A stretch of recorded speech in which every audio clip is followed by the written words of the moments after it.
So, as a part of what we do is advocacy, things like supporting the bike ped trail on the Richmond San Rafael Bridge.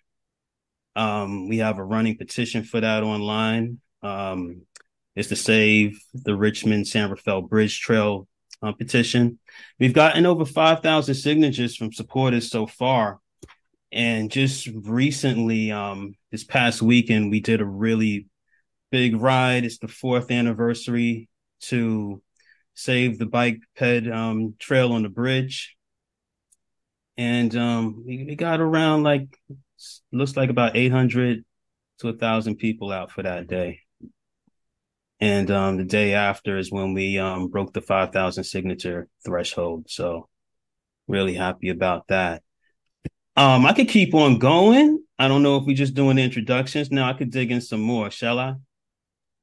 Yes, Okay. please. You got about 5 minutes to let us know about your work. We'll hold questions for the end. Excellent. So we also do advocacy around connecting all the parts of the Bay Trail and add an infrastructure that's safe, welcoming, and accessible. And this kind of leads into some of our programs like the bike hub that we built at Unity Park in Richmond. And there we host bike repair workshops and we host our Everybody Rides program. The Everybody Rides program is how we get bikes to people who need them, but may not have the money to get one or feel intimidated about knowing which bike to choose. So it can be helpful to be able to try out a bike. And we have lots of opportunities for people to try out a bike. We have a social rides program where we host 3 community rides per month. And this gives people the opportunity to ride with the group, which is much less intimidating than riding in the street by yourself.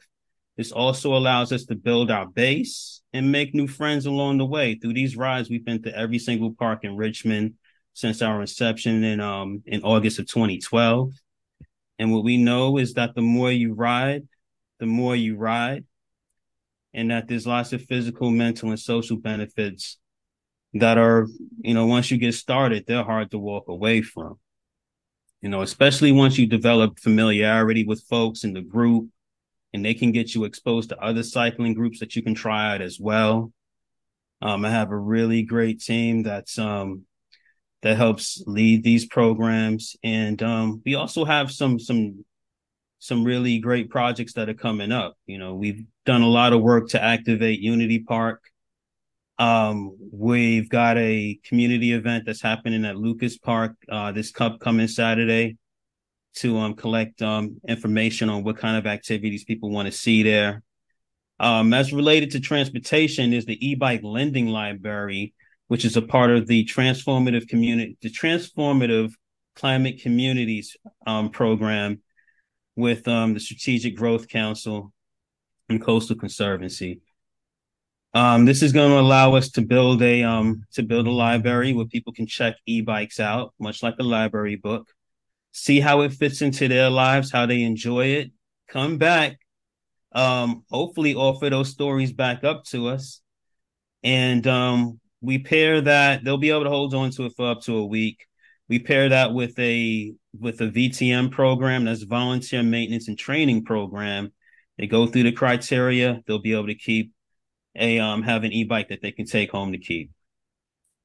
Right. So and lastly is just as a part of us transforming the landscape of Richmond, we just purchased 3 buildings and we're building out the Rich City Hub. So these will include a Black Wellness Hub, which in the building that currently houses our bike shop. We have the Rich City Gallery also in that building, and we're looking forward to expanding that as well. And then directly across the street, we're looking to establish, maybe like a tech lab.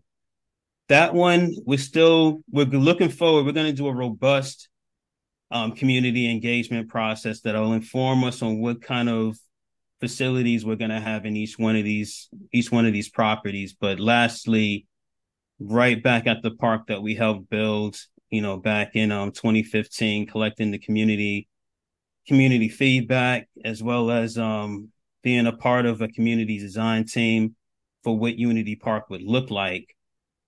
Unity Park is built now, along with the Richmond Wellness Trail, which is also runs traverses Unity Park. We're going to be building the Rich City Wellness Hub at that location. So really expanding programs. It'll work, quite like a community center of sorts, and be in close proximity to the e-bike lending library. So that's how we're activating people, parks, and places here in Richmond. That's great. Thank you so much, Najari, excuse me.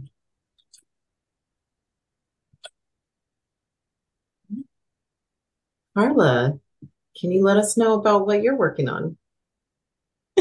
Thank you so much for having me. My name is Carla Mays. I am the co-founder and head of policy and research at Smart Cohort. Smart Cohort came out of me being a fellow at Singularity in their first impact cohort at NASA Ames and Singularity. They're in Mountain View, and it was really exciting to be a part of this cohort because it was the first time we were really looking at smart cities and really looking at governance and finance as the pillars for being able to have equitable smart cities. And so my work that started in 2016, and we smart cohort has various cities such as Montreal, which has some of the best biking and living infrastructure. So we have Montreal, we have Miami, which is of course deeply diverse. It's been really awesome to be working in Miami and working with all the climate leaders there, where climate change looks a lot different. You are seeing a lot more Latinx, a lot of Black leaders, such as like Valencia Gunner and so many others that are really, making sure that, climate doesn't, the kind of climate change and things that we talk about on the West Coast. In Miami, you see actually folks on the front lines working, whether it's hurricanes or keen tides and different things. And so what Smart Cohort does is we try to support the ecosystem by supporting in the policy realm a lot around new technologies such as autonomous vehicles, a lot of our biking and walking, and making sure that biking and walking, when we say that it really is inclusive. So a lot of the things, like even right now, I'm coming to you from a hotel because my house is in the APAC zone. And I've been doing a lot of advocacy, around, making sure that, when we say folks can walk and bike, that we really take into account that folks with elderly, folks with disabilities, that we've really thought that through. We've kind of done, we've gone out to the community, we've worked in languages. A lot of the work is a lot of working with public sector. So we work with public sector. Right now, I'm going to be doing some work on downtown revitalization in San Francisco, where we're working with SF planning, right? To really understand that, who the community is in a location. So like I was saying, in Miami and Montreal, you're looking at a lot of folks that are they're coming to, they don't speak English as their first language. They've been resettled. So we have a lot of folks from, whether it be Haiti or Ukraine or China or other places, that they've been resettled here, and they have to be able to navigate their communities. And so a lot of the work we do at Smart Cohort is really that policy piece. We have to, and a lot of times when you're talking about equity, you're really talking about governance and finance. Is that policy translating into how much money has been allocated to do that proper planning and the infrastructure that goes along with it? And then understanding these issues when we say walking and biking, when we say like we're wanting to tear down freeways and things like that, we have to understand that there are people that rely on that because of the fact that they've been cut off, whether it was old redlining that occurred, or it's ideas that we really, we're thinking about the mobile phone, we're thinking about other types of things that come with its own challenges. So a lot of work at Smart Cohort is also working on the digital equity and digital and financial equity that go along with, being able to sometimes get a bike, being in the city, or in certain parts we're working with like Uber and Lyft, right? You're thinking through like, how does a person be able to get a ride? How do they have a mobile phone? What type of mobile phone? Are they banked or unbanked? These are the things that at Smart Cohort we really go through. We try to work with technology partners. We also, work along with different, transit agencies, a lot of advocacy groups and folks, and really kind of see what this policy journey, looks like. Here lately, I've been working a lot with autonomous vehicle companies. And so, trying to like understand what does that mean for the deployment of autonomous vehicles. Can they fill in the gaps for transit, and where transit has a bunch of gaps for people with disabilities, seniors, and communities of color? So these are the things that we work on. We have various cities. We have about 10 cities that we work with. I'm always used to, prior to COVID, was always on a plane, mostly now a lot by Zoom. My new role is I'm on the board of the American Planning Association. So I'm the new San Francisco lead. And so I'm very excited about that. I feel a big, heavy responsibility, though, as, especially as a person of color, and as a professional of color, to be able to make sure that in San Francisco that we're righting some of the wrongs. There are a lot of the challenges with closed streets and other things. We're looking at equity concerns as it regards, to senior citizen community, anti-Asian, because there's been a lot of changing of streets. And a lot of senior citizens, especially Chinese citizens, didn't know where they were going, and ended up, falling into being a victim of crime, because they were going to a certain, and something was cut off, or the street doesn't exist anymore, or it doesn't, the infrastructure is not there. So these, having those kind of programs for us as planners and folks that are studying planning, to actually have these questions come up and be able to work with our folks at various transit agencies throughout the Bay. And I was very fortunate to be on the first MTC equity committee, that working group that was working on this. I was sad to see it go, because we had folks that were blind. We had folks from all 9 Bay Area counties, and we kind of changed that into active transportation without kind of going back to really fulfill that equity role. And so I'm hoping that MTC will be bringing that back. I'm very, I'll kind of end here with, I'm very excited about AIA's, San Francisco AIA's new Center for Architecture and Design, and the work that they are doing, and being able to be a part of that. And I'm hoping that I'm working on a partnership with them, with our APA, so we can offer more LEED courses, like LEED for neighborhoods, AICP training. I've in the past, Smart Cohort has really sponsored eco districts training and things to more of planners of color, to make sure that they actually have the training, because a lot of times in school we get our master's degrees, but we don't get a chance to get this kind of training. So at Smart Cohort, we work in a couple of pillars on making sure that this training is available, that jobs, the planners of color are able to be in these jobs, and that we work on the policy and finance, and we kind of fill in those gaps where what is kind of the idea of, you know, what would be equitable, and understanding and getting the community's voice in there so they can tell us how they actually, what they actually need from us, and that these things aren't just kind of pie in the sky. And I've served as a climate delegate to the Climate Action Summit by the UN.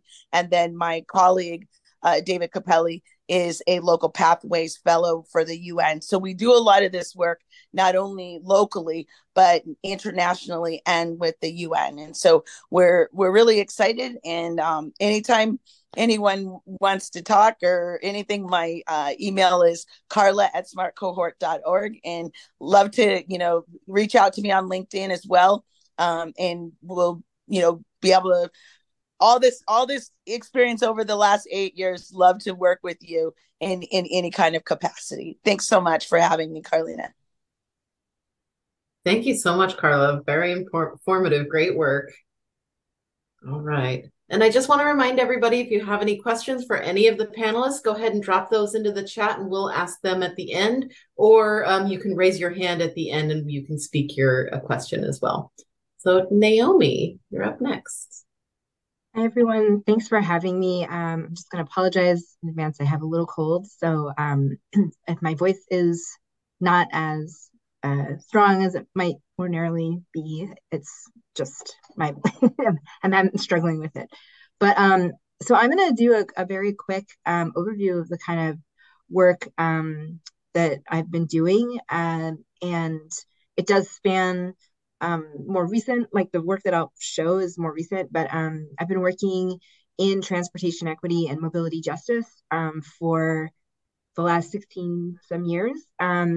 It wasn't always explicitly equity, because I think nationally we weren't really talking in those terms until I would say, like in the last maybe 5 years, it's become more normalized. 10 if you think about statutory equity, which I'll talk about, but I think maybe in the last, 5 years, we've seen equity enter the lexicon, and then like justice is now entering the lexicon, which is also very interesting.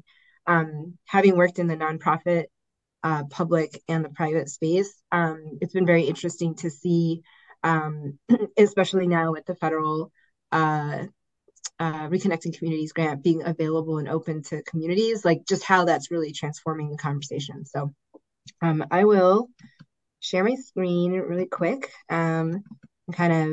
I'll go quickly because I won't be able to get into all the details, but I want us to be able to have time to talk. So done the intro already. I am based here in the Oakland area. I'm on Ohlone ancestral land, but I do work nationally at the firm where I work, which is Nelson Nygaard. I lead our internal equity, diversity, inclusion work, and I'm also a principal, and I lead our national equity practice. So I have clients around the country and folks that I work with across all of our multimodal sectors. I do want to provide a little bit of context for like why the Reconnecting Communities program exists. I think we all understand that race and racism have been present societally since the inception of this country. But I think one of the things that's really important to know is that race is a socially constructed hierarchy, right? And racism is the action, right? It's the marginalization or the oppression of people of color based on that constructed hierarchy. And the way that it operates at these different levels, right? So at the individual level, at the community level, at the interpersonal community level, at the institutional level, and then at the structural level, keep race and racism really locked into place. And so I like to talk about that because I think it's really important to like have that up front when we talk about racial equity, and then of course the very racial equity focused Reconnecting Communities program. So the racial equity, right, and this is a definition that we are using at Nelson Nygaard, but it's ensuring that everyone has what they need to be successful and they can thrive by taking race and the implications of racism into account and systemically removing barriers. And so why do we do this? So this is a map of San Jose. I like to say, I know that we talk about redlining a lot and it's really important, but I think what's really important is the colloquial and also the colonial planning roots of how we even got to redlining, right? There's a whole history of how we got to redlining and why redlining is present. And of course, Jim Crow and all these national practices and policies that then really flowed out of colonial planning and white supremacy culture and all of that, right? So you have Federal Highway Act, you have urban renewal, slum clearance, eminent domain, which was actually used initially. It was a policy tool that was used to for the transatlantic railway, the GI Bill. So all of these together, and many others, really start to paint this picture at the national level of just how explicit and then over time implicit, right? Like our policies were and have become. At the local level, what we see or saw and are working to undo are all the ways in which segregation occurred through laws and covenants, redlining, blockbusting, all of these different practices. And what it has actually meant is that we've had at the national level, highly unequal communities, and for a long time, programs and resources that were centered on the statutory. So again, on anti-discrimination. So like just the baseline of, not discriminating. And then harm mitigation. So like making sure that we weren't harming communities. But equity is so much more than that. And, I think that that's where we're moving to. And so again, wanting to just kind of contextualize that sort of movement. At the local level, communities have remained segregated in many areas or been pushed out to areas where there's a lot less access and options. So, gentrification has really oftentimes occurred in communities that were redlining, and then it pushes people out, and there's real inequities when that happens as well.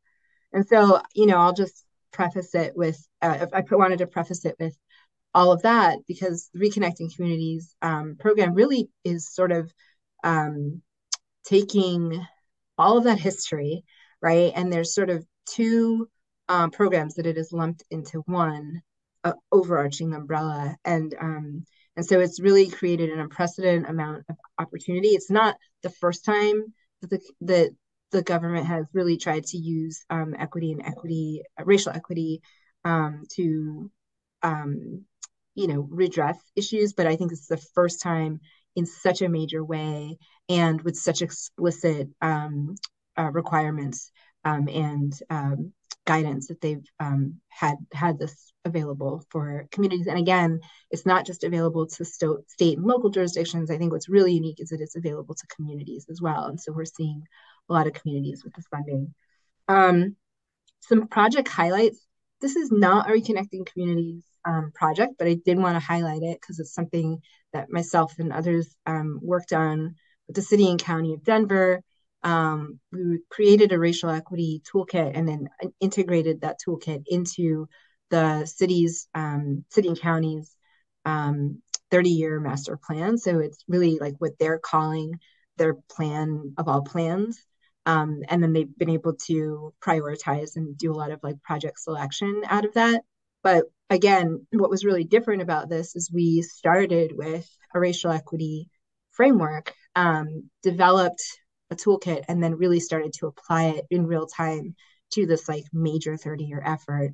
And so there was a lot of engagement, measurable goals, and then co-creating the metrics for prioritization.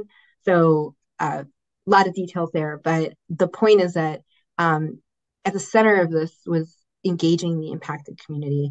We didn't really call it disadvantaged communities because we really see like communities that have not or who have been impacted, they're not disadvantaged in any way in the sense of like who they are, but they have been socially, politically marginalized based on racial and socioeconomic factors. So just, we really wanted to center impacted communities. Another project, this was here in San Jose, or in San Jose. We worked on an emerging mobility plan, which also centered racial equity in the approach, as well as we developed a framework for the emerging mobility plan, which was an racial equity specific. And then at the center of this was an equity task force that really guided recommendations. So we paid for their expertise, and they really developed recommendations for this plan. One of the things that we really, in our analysis and approach, is we don't just talk about conditions, we talk about the root cause of conditions. And so really understanding what's the root of the policy, or what the policies that folks are trying to change, and where there were racial biases included in them. So we do all of that in our analysis work. And then the last project I'll talk about for today is a Reconnect South Park project. And we've been providing technical analysis to this through the city of Seattle to the Reconnect South Park Community Coalition, which is envisioning the future of State Route 99 through South Park, which is a highly, I mean, you can see a map of it, but it's been, cut off by the highway. And it's also in like an earthquake subduction zone. It's also Duwamish River Valley. So there are Duwamish River, the Duwamish River Valley tribe and peoples have unceded territory and land there. So there's just a number of different climate and racial equity considerations and history there that we are considering. And so there's a story map that I can share a link to that really, again, our approach is to talk about all of the, not just conditions that are, but like how the conditions got to be where they are. And then it's really done through the lens of the community. So we've been working very closely with them to develop all of the content. And then the second phase of our work is really the analysis and taking their input and the vision they have, along with the actual guide, parameters, right, that we have from the different state agencies and other players within the area, and then developing some of the alternatives that could be for consideration. So that is the work that I'm up to. I'm looking forward to hearing from others and having a conversation about reconnecting communities. Thanks. Thank you so much, Naomi. That was very informative. Thank you for sharing that history. That's really important. All right, Wilson, do you want to let us know about what's going on with the city of San Jose? That's good. Thank you, everyone. Thank you, Kalina, and good evening, everyone. So my name is Wilson Tam. I work in the City of San Jose, Department of Transportation as the Transportation Planning Manager. I have been in working with the city for about 8 years. And before then, I used to work in a consultant company called Fair and Pierce out of their San Francisco office. And I'm glad to come to speak after Naomi's speech because some of Naomi's project is really resonating with me. I actually heard about the city and county of Denver master plan work in our last NATO conference in Denver. And it was very fascinating to hear about that. And in fact, we in the city of San Jose DOT have just completed a very similar master plan for the city of San Jose using 40 key performance indicators as our framework for doing racial equity analysis. And the purpose of that exercise is to really emphasizing, how our resources should be equitably allocated because we have a very big city and we have limited resources. So how we can ensure that our resources are equitably allocated. So we use the 40 key performance indicators, identifying where the deficient areas are located, and then making sure that we are able to use the data to inform our decision when it comes to strategy and investment and policy making. So Kalina, if you may help move to the next slide, please. Thank you.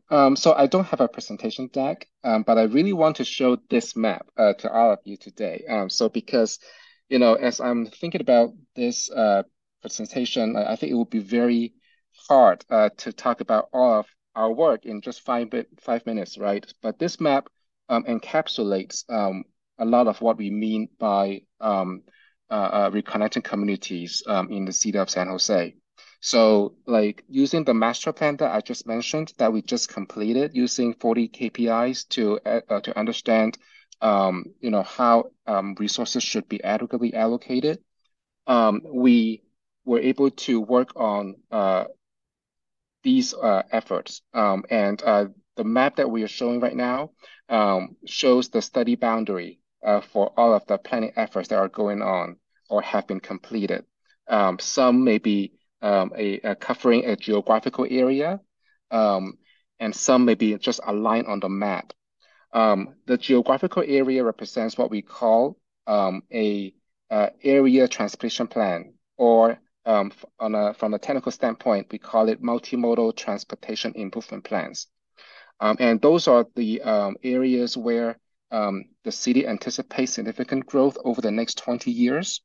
And we want to make sure that as we anticipate this growth, that the residents and the workers who live and work in those areas are not unintentionally be burdened by such growth, and that we are able to create an urban fabric that all population, including the existing population and the new population, will be able to be accommodated in this area from the transportation standpoint.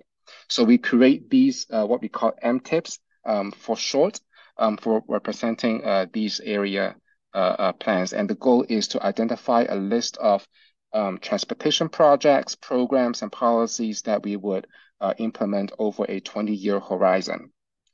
And then we have lines on the map. And those are the lines, those are the corridors that, according to our racial equity analysis, that they encapsulate a population that have been historically burdened over the years. And one of the projects I really want to highlight here is the project on Monterey Road that we have been awarded by the same grant that Naomi just talked about, the Reconnected Communities Pilot Grant, before the program was merged into two, from two into one. So we are very fortunate to be the recipient of the first cohort of the RCP, Reconnected Communities Pilot Program, to do a long-range complete streets vision plan for Monterey Road. And the reason why we picked this corridor for the application is for the same reason I just talked about from the master planning process. According to our racial equity analysis, this is the corridor that needs a lot of work. Actually more than 80,000 people live within half a mile buffer from this 9-mile corridors. And among those 80,000 people, 80%, more than 80% are people of color, and I think about 40% of them are at a lower income according to the federal threshold.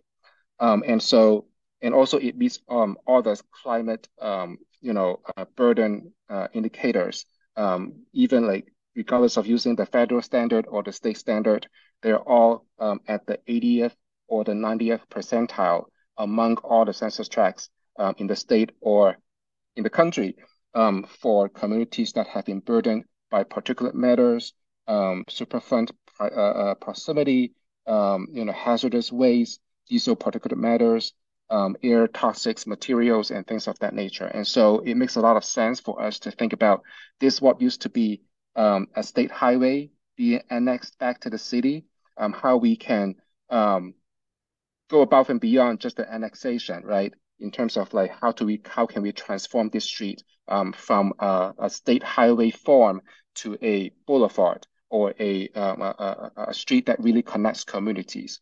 And so we are very lucky to be able to be awarded for this grant. And this is a $2 million project we are going to kick off this year. And it's going to take about 2 years to complete this plan.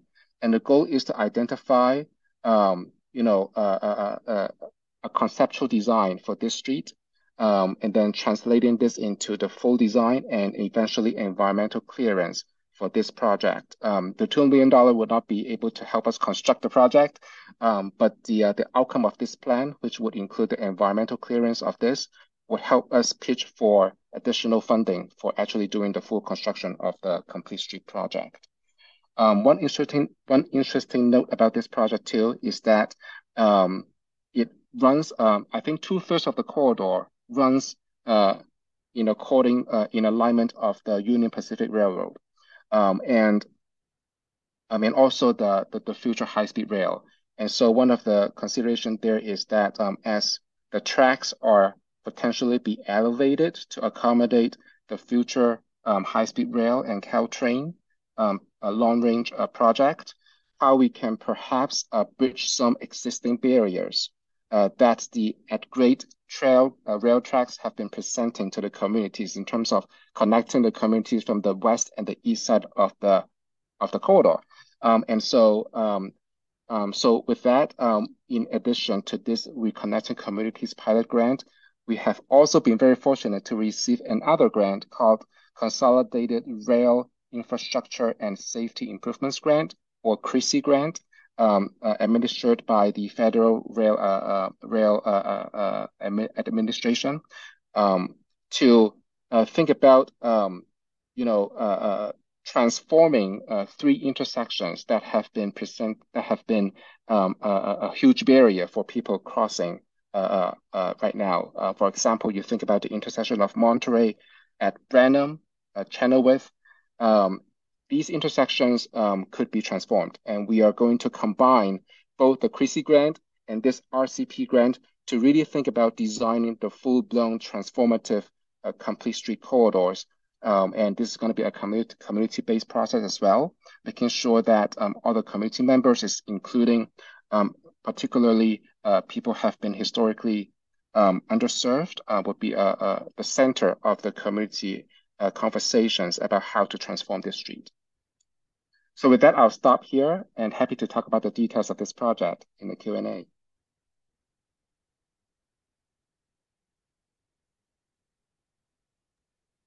Thank you so much, Wilson. Very informative. All right. Gretchen, go ahead and let us know what you've got going on. Thank you. Hi, good evening, everyone. My name is Gretchen Chavez. I'm the Chief of the Office of Innovative Programs with the Division of Local Assistance, and that's with the California Department of Transportation, and I'm located at our headquarters office in Sacramento. So thanks for having me here this evening. I wanted to just give you a little bit of insight about the state's pilot program that's called Reconnecting Communities, Highways to Boulevards, and how that intersects with the federal Reconnecting Communities program, and a little bit about a little flavor about that. I could really talk about this for an hour straight. So I do have a few slides, tried to keep it a little bit high level and just give you a little bit of insight into what the program looks like. And if we want to go through those slides, I'll just walk through this a little bit quickly. So next slide. So the Reconnecting Communities Highways to Boulevards pilot program is a state-funded program. We started off with receiving $149 million from the state budget to plan for and fund the conversion of key underutilized highways. And they're looking at multimodal corridors and what we could do with the transportation infrastructure that has historically harmed communities. We took that $149 million and we're using that as seed money, and we will help communities apply for and leverage that funding against the federal competitive program, which is Reconnecting Communities. And we're also looking to leverage that money against other philanthropic and place-based funding. So this pilot program is an extremely different business model for the state and for Caltrans. These funds are going to be sort of awarded it's on a competitive basis, but it's based on communities who can show us the historical harm and need in their communities, rather than having a specific project in mind. So that we turn this sort of paradigm in the way that we typically fund transportation projects, we just throw it out the window and we're starting afresh. So if you'd like to go on to the next slide. The program goals for the state program are 7 goals, and these actually do align with the federal Reconnecting Communities program as well. And those 7 goals of the program are really about focusing on the needs of the underserved community, the communities that were historically harmed by the transportation infrastructure. And it's the premises that we're looking at finding communities that need to be healed, that need to reconnect, that need to reconnect access to their economic bases, whether it's doctors' offices, transit, whether they've had housing shortages due to that infrastructure, and all of the harm that infrastructure would cause to a community. And so there's a really strong connection, similarity between the intent of this state-funded program and then the federal program as well. If we want to go to the next slide. In our pilot program for the state, we focused on 3 categories. We're only going to select 3 communities to work with, mostly because $149 is not a lot of money. $149 million is still not a lot of money when it comes to transportation. One of the parts of this enacting legislation in Streets and Highways Code talked about, hey, we could do big projects. We could do a freeway cap. Let's look at that. Well, one freeway cap could cost $1 billion easily. So $149 million is really a drop in the bucket when it comes to transportation infrastructure projects. And this is one of the reasons why we chose to only work with 3 communities for this pilot, to ensure that we could try to leverage the funds as far and wide as possible and deliver something in different communities. We talked to a lot of our stakeholders. We recognize that there's a disparity in competition between urban and rural communities. And so part of this program was to try to get rid of that disparity. So we created 2 separate categories for applications, one for urban communities and one for rural communities. And then our third corridor is something that's a little bit of a different hybrid, and we're calling it the corridor. And a corridor could be either urban or rural, but it includes multiple communities along a linear stretch of that, whatever that transportation infrastructure is that creates a barrier.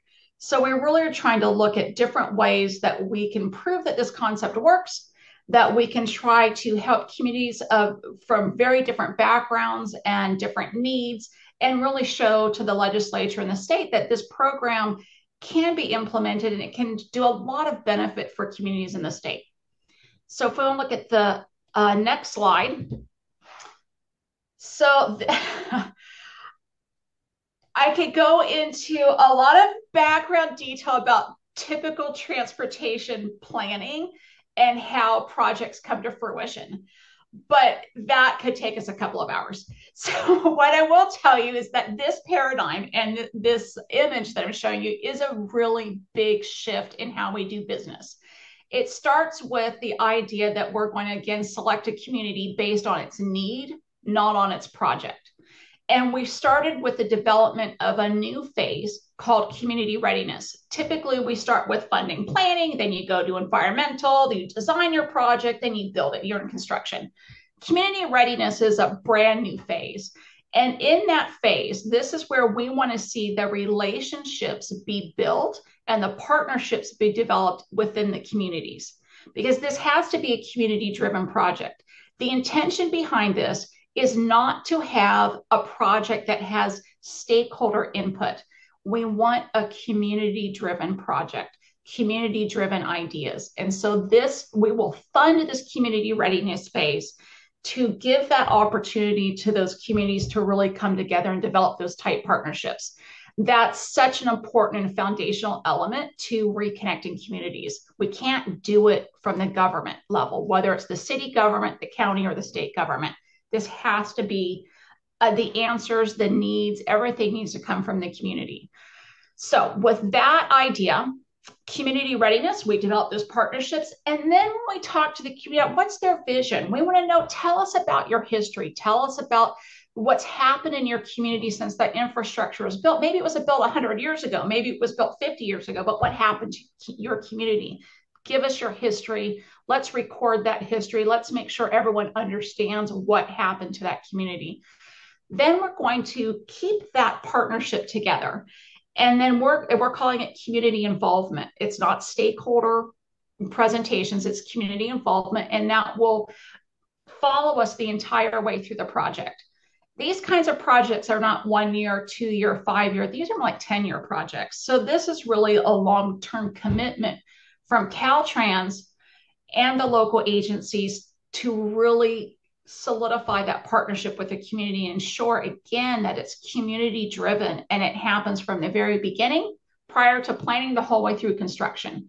So this again, I keep saying it's a paradigm shift, and it really, really is. This is such a different business model for how anybody really does business. It was a challenge for applicants to understand the difference in this kind of paradigm and what we were asking for and what that expectation is for that community involvement.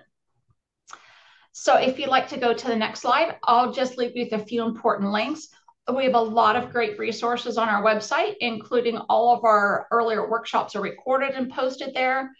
We actually have already received the applications for this program and they've been evaluated. We had a multifaceted team of evaluators from around the state that represented different backgrounds, whether it was equity or transportation planning, and we brought folks in and they evaluated each of the categories.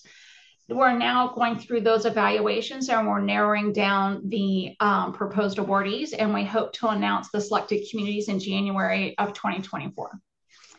So with that, I'll turn it back to you, Carlina, and we'll hear, I guess, from our next person. Yeah, thank you so much, Gretchen.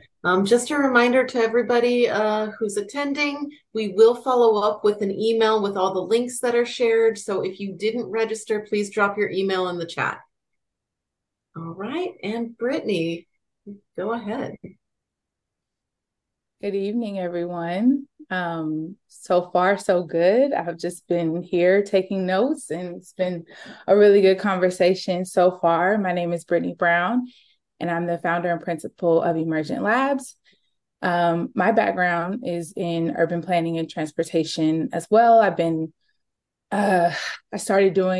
got introduced to transportation through bike share when the Bay Area and the MTC was expanding its regional bike share system.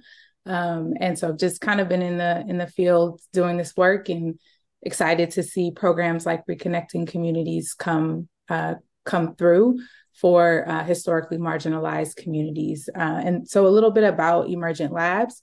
We're a design studio and strategy consultancy working at the intersection of urban planning, culture, and mobility. And we really like to partner with change agents in this space.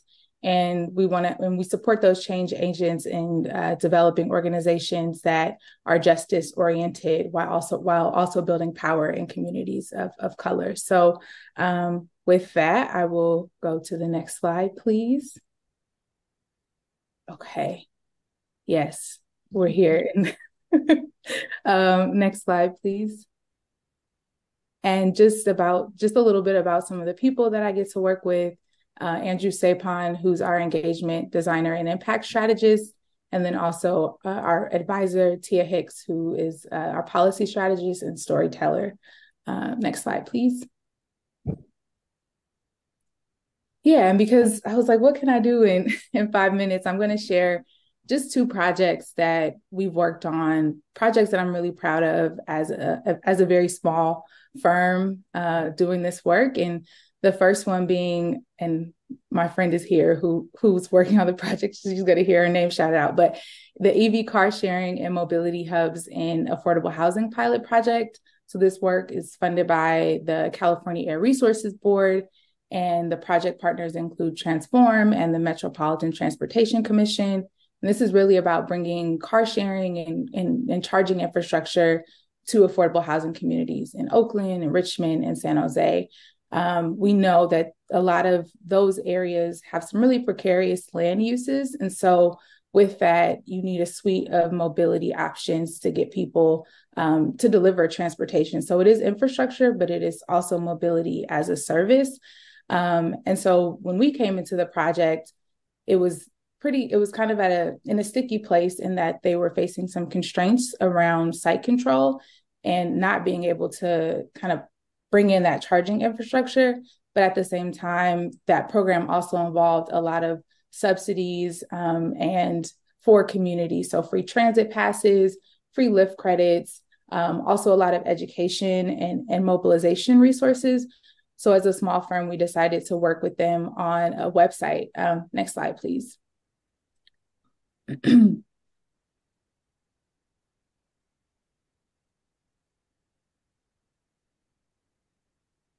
What you'll see in a second is a website that we helped to create, that we developed because, like I said, there were some constraints that were going on, and so and this is kind of what I want to touch on with this work is transportation can be very infrastructure centric, and we have to do a better job at decentering it from the conversation and figuring out what people's actual needs are.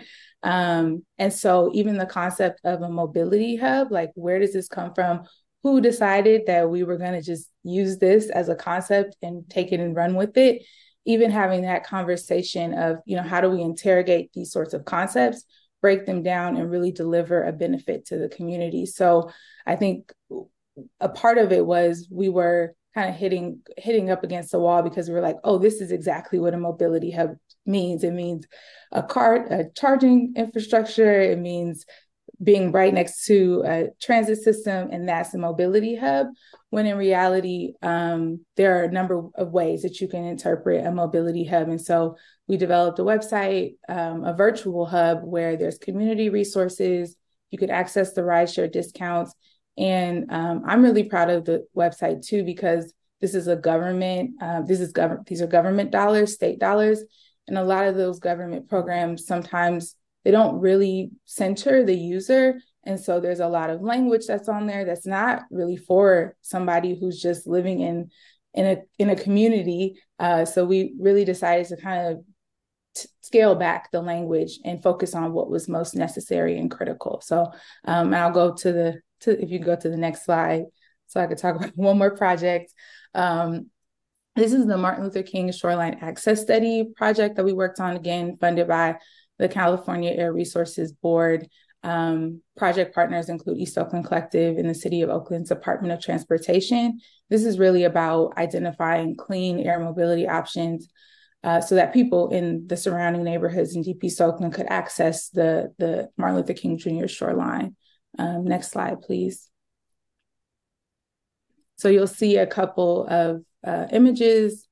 This is a map that we developed to really show. So the green, all of that green that you see is essentially the shoreline. So where people can go to access either a trail or a boating center. And those black dots are the various access points. All that red is industrial land use. So the airport, major kind of factories, and the freeway and BART. And so, but then you see all of these, these densely populated neighborhoods, but they're so close, but yet so far. And so we did a lot of community engagement to understand what makes the most sense for someone to be able to access the shoreline in a way that felt safe, and also a huge thing, affordable. So this idea of, maybe it's not biking because not everybody can afford a bike. So what does it look like to create a zero emission shuttle? So we pitched that to the community through surveys and pop-ups. And so that is what we'll be presenting to CARB and shortly.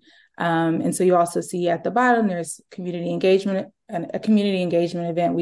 The East Oakland Collective did a lot of pop-ups at the shoreline. And it wasn't just about getting people to the shoreline, but to make sure once they got there, the quality of experience was also there.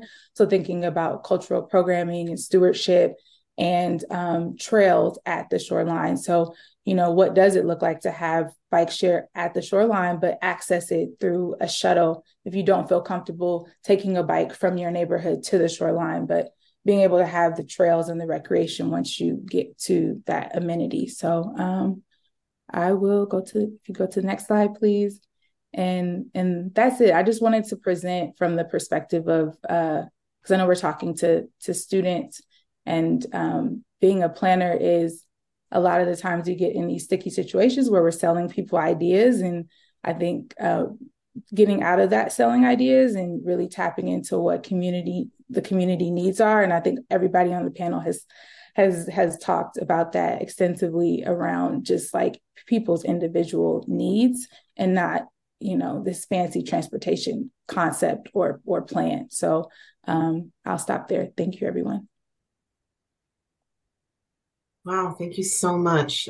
Just so much information, so much great work being done. I really appreciate everybody sharing. We do have a question and this is for the whole panel.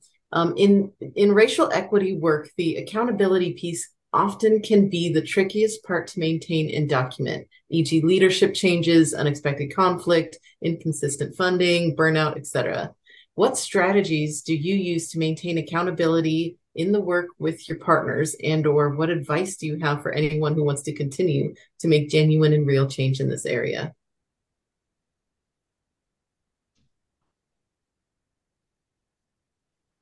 I had responded in the chat, but yeah, I just want to say that building trust, right, requires partnership and accountability, which I think we all touched on or talked about in some way. And then remaining accountable, however, requires transparent processes. And so, you know, bringing partners in and really treating, right, communities, especially the communities who have been impacted, and treating them as partners and experts in the decision-making process is key. And that is a real paradigm shift. And I think that's part of what is so interesting about the Reconnecting projects. We're seeing that that's a real indicator of like whether you're going to get funding or not.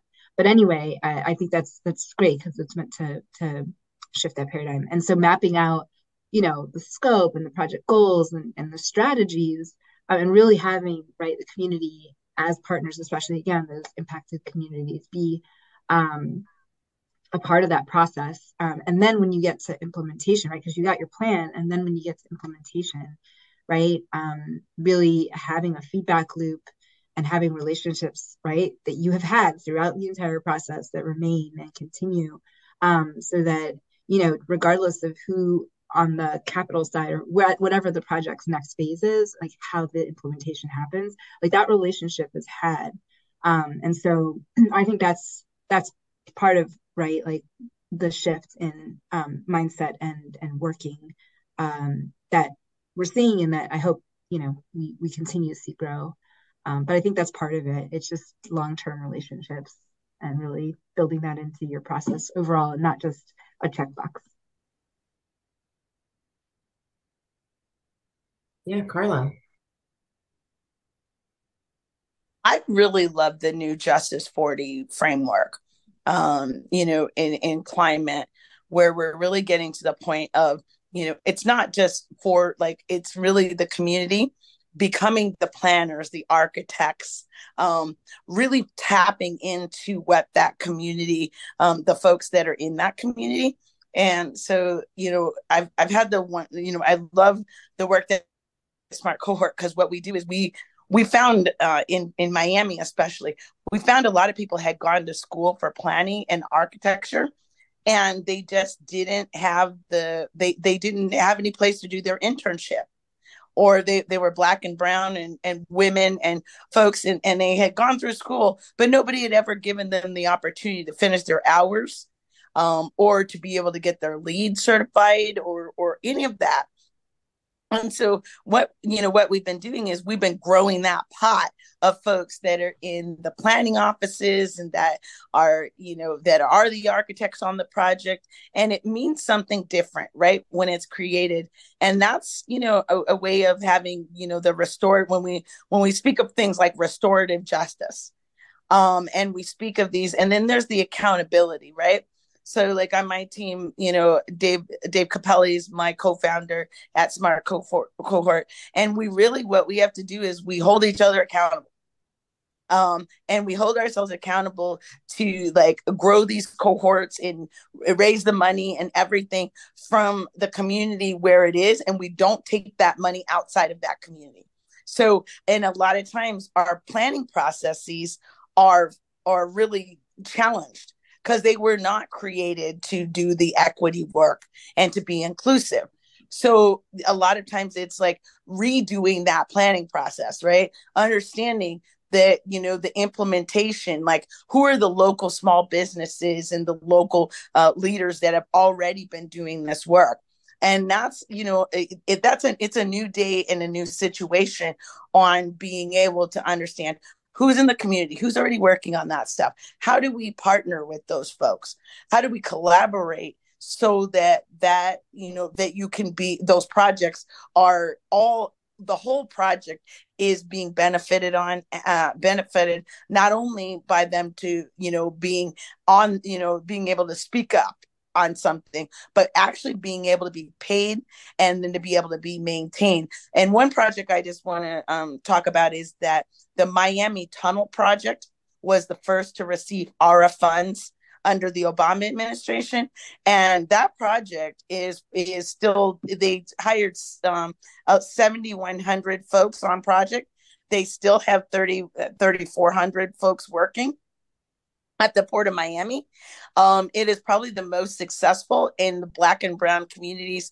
It was to divert highway traffic. So what they did was they were able to divert highway traffic into tunnels that go to the Port of Miami. And this is something for Oakland and for some of us to think about. But they did those projects by marrying the folks from Europe that understood more about tunneling people, and they were able to show the people in Miami, like bring them on project and teach them how to do that tunneling. So it wasn't just like some group comes over from Europe or we hire a big firm to do it, but the folks there and to keep that money cycling. And then those folks on project are informing the process, and that actually saved the project from the $700 million that it was scheduled for. It came in at 436 million dollars. So it saved a bunch of money. It got those permanent jobs, and then they're able to go on to the next project, which is just, you know, that's the kind of things that we want to see. Instead of just kind of writing these documents and plans and then doing it kind of like only having so much money, and the community really was just like they're kind of brain pick for what it is, and it doesn't come out right. Yeah, good point. So I want to be respectful of time. I'm going to go ahead and let Gretchen share her thoughts. And then if anybody has any more questions, what we can do is follow up in an email.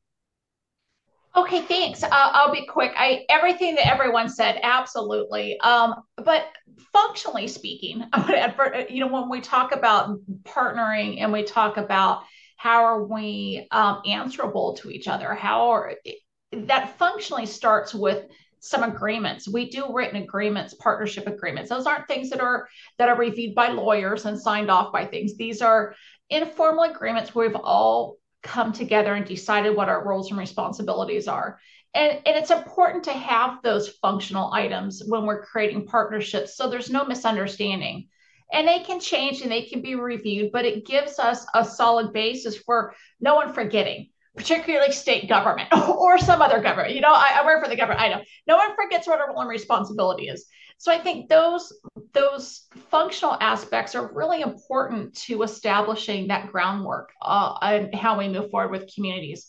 I'll also throw out there, if you haven't heard of Reconnecting Rondo, they're in St. Paul, Minnesota. Amazing reconnecting communities project that's happening there. And their story, their history, and what that community has done is absolutely amazing.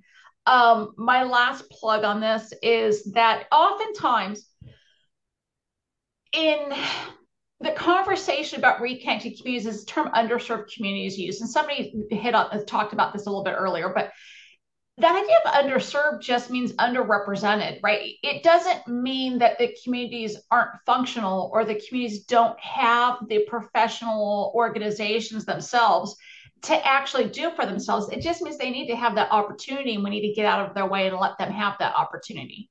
So for me as the state person, it's like, well, how are we supportive moving forward in our pilot without doing for other people? And it's such an important such an important difference there. And hopefully that all, like I said, comes out in that accountability. It all comes out in a beautiful structure, and we have wonderful projects, but we shall see. Thank you so much. Thank you all so much. This was such a great conversation. I look forward to connecting with you all again in the future and hearing more about the great work that you're all doing. Thank you for joining us, attendees. Thank you for showing up. Thank you for asking questions. And we will see you on campus sometime. Thank you so much. Thank you all. Thanks, everyone. Thank you. Good night. Thank you. Goodbye.